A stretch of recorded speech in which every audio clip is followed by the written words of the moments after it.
the conflict to an end and end the suffering of millions of Sudanese. Christina Simic, TRT World.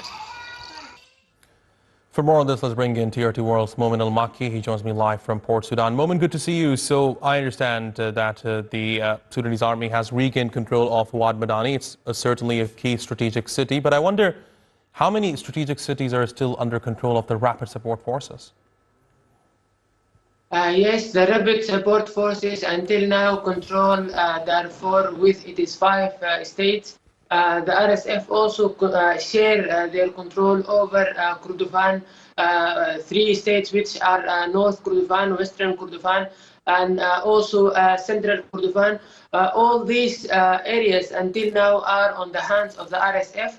Also, Aljazeerah state, the Sudanese army was able to liberate eastern and until the middle of Aljazeerah state, but north of Aljazeerah state until Khartoum. This will be a very big journey for the Sudanese army to recapture once again. Also Khartoum, the RSF maybe control over 70 maybe percent of Khartoum city, not Khartoum capital, because as you know, Khartoum consists of 3 cities which are Khartoum, Bahri and Durman. So until now, the Sudanese army is making victories on the ground on a daily basis, especially today, but the RSF are still conquering a big part of the country. And Momin, what's been the reaction of this victory within the Sudanese public? How are people reacting to the regaining of Wad Madani? The Sudanese people are very happy with this victory, with the Sudanese army victory.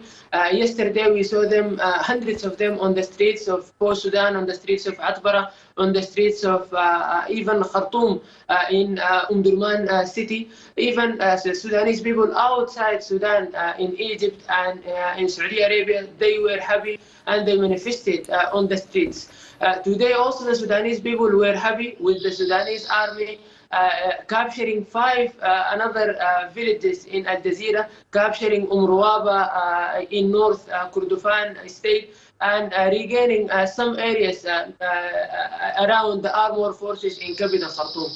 So the Sudanese people are happy with the Sudanese army victories, because for them these victories end the occupation of the RSF, which commit against them daily violations which vary from killings, kidnappings, and even robbery and rape. All these crimes were committed by the RSF hands. So the Sudanese people right now are very happy with these victories.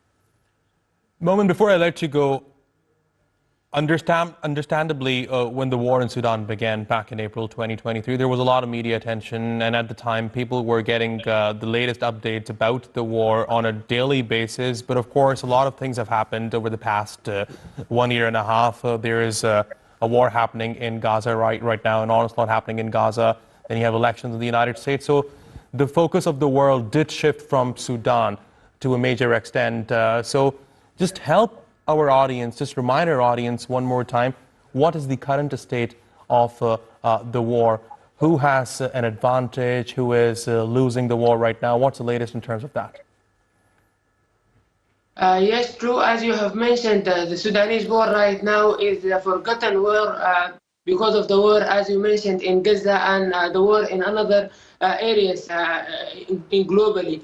But right now, it seems that on the ground, the RSF are losing areas. They are losing cities on a weekly or daily basis. Maybe since last December or since last November. This maybe represents a big through for the Sudanese army and paves the way for another victories regarding the Sudanese army. But during the past 3 months, we haven't witnessed the RSF conquering a new village or a new city in the past maybe 3 or 2 months. The only one who is regaining control on the ground, the only one who is who has victories on the ground is the Sudanese army. That's Momin Al-Makki live for us from Port Sudan. Momin, fascinating insights. Thank you very much indeed. To the U.S. now, where a pickup in winds is causing new concerns.